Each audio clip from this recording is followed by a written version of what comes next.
اعوذ باللہ من الشیطان الرجیم بسم اللہ الرحمن الرحیم الحمد للہ رب العالمین والصلاۃ والسلام علی محمد وعلی آلہ وسلم۔ اس دعا کے ساتھ کہ اللہ تعالی ہم سب کو اپنے حبیب اور رحمت العالمین نبی پاک صلی اللہ علیہ وآلہ وسلم کو توفیق قرآن کریم کا صحیح مفہوم عطا فرمائیں۔ آئیے مطالعہ قرآن کا آغاز کرتے ہیں۔ سورہ نساء رکوع نمبر 2۔ بسم اللہ الرحمن الرحیم۔ یوصیکم اللہ فی اولادکم، وصیت مثیت ہے تمہیں اللہ تعالیٰ تمہاری اولاد کے بارے میں۔ للذکر مثل حظ الانثیین، مذکر کے لیے حصہ مثل دو مؤنث میں۔ فإن کن نساء فوق اثنتین فلہن ثلث ما ترک، بس اگر صرف نسواں دو سے اوپر تو ان کے لیے 2/3 ترک۔ وإن كانت واحدة فلها النصف، اور اگر صرف ایک ہی ہے تو اس کے لیے نصف۔ وَلِأَبَوَيْهِ لِكُلِّ وَاحِدٍ مِّنْهُمَا السُّدُسُ مِمَّا تَرَكَ إِن كَانَ لَهُ وَلَدٌ، اور اس کے ماں باپ کو ہر ایک کے لیے اس میں سے چھٹا حصہ جو ترکہ ہے اگر اس کی اولاد۔ وَإِن لَّمْ يَكُن لَّهُ وَلَدٌ وَوَرِثَهُ أَبَوَاهُ فَلِأُمِّهِ الثُّلُثُ، بس اگر نہ ہو اس کی کوئی اولاد اور وارث ہے ماں باپ تو ماں کے لیے ہے 1/3۔ حظ ہے کسی چیز میں سے مقرر حصہ۔ کون سا یہ ہے؟ 2 مادائیں، آپ کہہ سکتے 2 خواتین، 2 لڑکیاں۔ 16 2/3، سدس چھٹا حصہ، 16 1/3۔ اب ان آیات میں ترکے کی تقسیم کے اس قانون کی وضاحت فرما دی گئی ہے، جس کا بنیادی نقطہ اس سورت کی آیت نمبر 7 میں بیان ہوا، جس کے مطابق مردوں اور عورتوں دونوں کے لیے والدین اور اقربا کے ترکے میں سے حصہ ہے۔ اور دوسری بات ہمیں یہ بتا دی گئی ہے کہ ایک لڑکے کا حصہ 2 لڑکیوں کے برابر ہے۔ اب اس صورت میں کہ وارث صرف لڑکیاں ہیں اور ان کی تعداد 2 یا 2 سے زیادہ ہے تو وہ سب مل کے 2/3 میں برابر کی شریک ہوں، اور اگر ایک ہی لڑکی ہے تو پھر اسے جائیداد میں سے آدھا حصہ ہے، اور اس صورت میں والدین میں سے ہر ایک کو چھٹا حصہ۔ اب اگر فوت ہو جانے والے آدمی کی کوئی اولاد نہیں اور اس کے وارث اس کے والدین ہیں تو اس کی والدہ کو 1/3 اور والد کو 2/3 ملے گا۔ آیت جاری ہے۔ فإن كان له إخوة فلأمه السدس من بعد وصية يوصي بها أو دين، سو اگر اس کے کئی بہن بھائی ہوں تو ماں کا چھٹا حصہ بعد پورا کرنے کی وصیت جو کی وصی نے یا ادائے قرض کے۔ آباؤکم و ابناؤکم لا تدرون ايهم اقرب لكم نفعا، تمہارے باپ اور تمہارے بیٹے، تمہیں نہیں پتا ان میں سے کون زیادہ قریب ہے تمہارے لیے نفع۔ فریضۃ من اللہ، فریضہ مقرر کیا ہوا ہے اللہ تعالیٰ کی طرف سے۔ ان اللہ کان علیم حکیما، بے شک اللہ تعالیٰ علم والا حکمت والا ہے۔ اخواتن بہن بھائی، دین واجب الادا، آپ سے قرض کیسا، لا تدرون تم نہیں جانتے۔ دری کا مفہوم کوشش یا تدبیر کے ساتھ کسی ایسی چیز کو معلوم کرنا ہے جس میں کوئی شک موجود ہے۔ اب ہمارے سامنے ایک تیسری سچویشن رکھی جا رہی ہے کہ اس صورت میں کہ مرنے والا بے اولاد تھا اور اس کے کئی بہن بھائی ہیں، اس صورت میں ماں کا چھٹا حصہ اور باقی باپ کو، اور یہ تمام حصے مرنے والے کی وصیت کو پورا کرنے یا اگر اس کے ذمہ کو قرض تھا تو اسے ادا کرنے کے بعد کیے جائیں۔ یاد رکھو تم اپنی عقل اور سمجھ کے ساتھ یہ نہیں جان سکتے کہ ان ورثہ میں سے کون سا دینی یا دنیاوی کے لحاظ سے تمہارے لیے زیادہ نافع ہے۔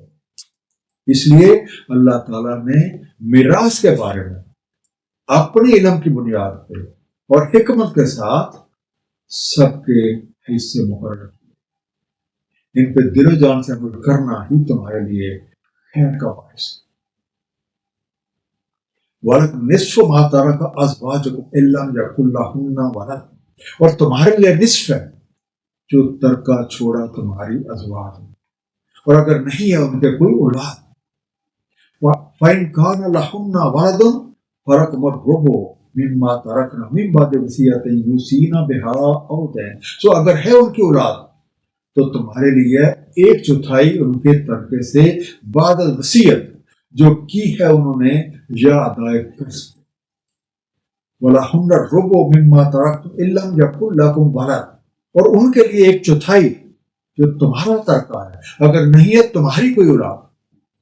فَإِن كَانَ لَكُمْ وَلَدٌ فَلَهُنَّ الثُّمُنُ مِمَّا تَرَكْتُم مِّن بَعْدِ وَصِيَّةٍ تُوصُونَ بِهَا أَوْ دَيْنٍ. بس اگر تمہاری اولاد ہو تو ان کا حصہ ہے 8واں جو تمہارا ترکہ ہے بعد وصیت کے جو تم نے کی یا ادائے قرض. ولد اولاد یعنی چلڈرن. الربع 1/4, الثمن 8. چوتھی صورتحال یہ ہے کہ بیوی فوت ہو جائے اور اس کی کوئی اولاد نہیں تو میاں کے لیے اس کی جائیداد میں سے نصف, لیکن اگر اس کی اولاد ہے تو میاں کو 1/4 ملے گا اور باقی اس کے بچوں میں قانون کے مطابق تقسیم کی جائے. 5ویں صورتحال یہ ہے کہ اگر میاں فوت ہو جائے اور وہ بے اولاد تھا تو اس کی بیوی کو 1/4 ملے گا, اور اولاد کی صورت میں اس کا 8واں حصہ ہے اور باقی سب اولاد. آج جاری ہے. وَإِن كَانَ رَجُلٌ يُورَثُ كَلَالَةً أَوِ امْرَأَةٌ, اور اگر مرد جس کی میراث ہے یا وہ خاتون جس کی میراث ہے کلالہ ہے, وَلَهُ أَخٌ أَوْ أُخْتٌ فَلِكُلِّ وَاحِدٍ مِنْهُمَا السُّدُسُ, اور اگر اس کا ایک بھائی یا ایک بہن ہے تو ہر ایک کے لیے ہے 6واں حصہ. وَإِن كَانُوا أَكْثَرَ مِنْ ذَلِكَ فَهُمْ شُرَكَاءُ فِي الثُّلُثِ مِنْ بَعْدِ وَصِيَّةٍ يُوصَى بِهَا أَوْ دَيْنٍ غَيْرَ مُضَارٍّ. تو اگر کثیر ہو اس سے تو سب شریک ہیں 1/3 میں بعد وصی کی وصیت یا ادائے قرض کے بغیر ضرر پہنچائے کسی کو. وصیت من اللہ, یہ وصیت ہے اللہ تعالیٰ کی طرف سے. واللہ علیم حلیم, اور اللہ تعالیٰ علم والا. کلالہ اکیلا, نہ کی اولاد ہے اور نہ ہی اس کے ماں باپ.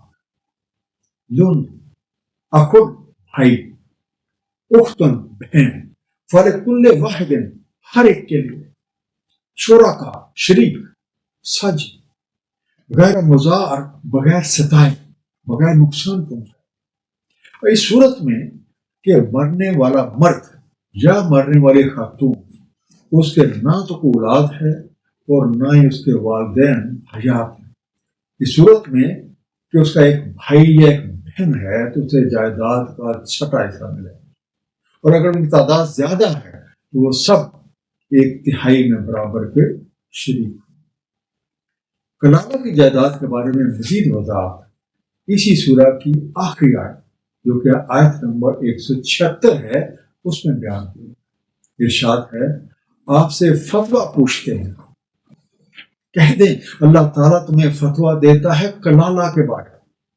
اگر کوئی مرد ہلاک ہو جائے اور نہیں اس کی کوئی اولاد اور اس کی ایک بہن ہے تو اس کے لیے نصف ترکے کا, اور وہ وارث ہے بہن کا اگر نہیں بہن کے کوئی اولاد. پھر اگر وہ کئی بہنیں تو ان کے لیے 2/3 ترکے, اور اگر وہ کئی بھائی اور بہن مرد اور خواتین تو مذکر کا حصہ برابر ہے 2 مؤنث. روشن فرماتا ہے اللہ تعالیٰ تمہارے لیے کہیں بھٹک ہی نہ جاؤ, اور اللہ تعالیٰ کو ہر شے پڑے گا.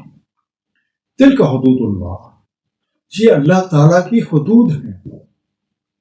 وَمَن يُطِعِ اللَّهَ وَرَسُولَهُ يُدْخِلْهُ جَنَّاتٍ تَجْرِي مِن تَحْتِهَا الْأَنْهَارُ خَالِدِينَ فِيهَا, داخل کر دیا جاتا ہے انہیں باغوں میں جاری ہیں جن کے نیچے نہریں، رہا کریں اسی میں. وَذَلِكَ الْفَوْزُ الْعَظِيمُ، اور یہ ہے عظیم طور پہ فائز پکڑا. وَمَن يَعْصِ اللَّهَ وَرَسُولَهُ وَيَتَعَدَّ حُدُودَهُ، اور جو کوئی نافرمانی کرتا ہے اللہ تعالیٰ اس کے رسول کی اور تجاوز کرتا ہے اس کے حدود سے، يُدْخِلُهُ نَارًا خَالِدًا فِيهَا وَلَهُ عَذَابٌ مُهِينٌ، داخل کر دیا جاتا ہے آگ میں، پڑا رہتا ہے اسی میں، اور اس کے لیے عذاب ہے اہانت آمیز. حدود اللہ، اللہ تعالیٰ کی قائم کردہ حدود، یتعدی تعدی کرے، ضابطہ سے نکل جائے، تجاوز کرے. میراث کے یہ حدود اور قیود اور قاعدے قوانین اللہ تعالیٰ کے قائم کردہ، اور جو لوگ اللہ تعالیٰ اور اس کے رسول نبی پاک صلی اللہ علیہ وآلہ وسلم کے احکامات پہ عمل پیرا ہو جاتے ہیں تو اللہ تعالیٰ کمال مہربانی سے انہیں راحت اور سکون سے بہرہ مند کرتے ہیں اور انہیں بے شمار نعمتیں عطا فرماتے ہیں. اور اللہ تعالیٰ اس کے رسول نبی کریم صلی اللہ علیہ وسلم کی دل و جان سے اطاعت ان کے لیے کامیابی کا باعث بن جاتا ہے. لیکن اس کے برعکس جو کہ اللہ تعالیٰ اور اس کے رسول نبی پاک صلی اللہ علیہ وسلم کے احکامات کی خلاف ورزی کرتا ہے اور قائم کردہ حدود سے تجاوز کرتا ہے تو ایسے لوگوں کے لیے تکلیفیں اور دکھ اور ان پہ اہانت آمیز عذاب مسلط رہتا ہے.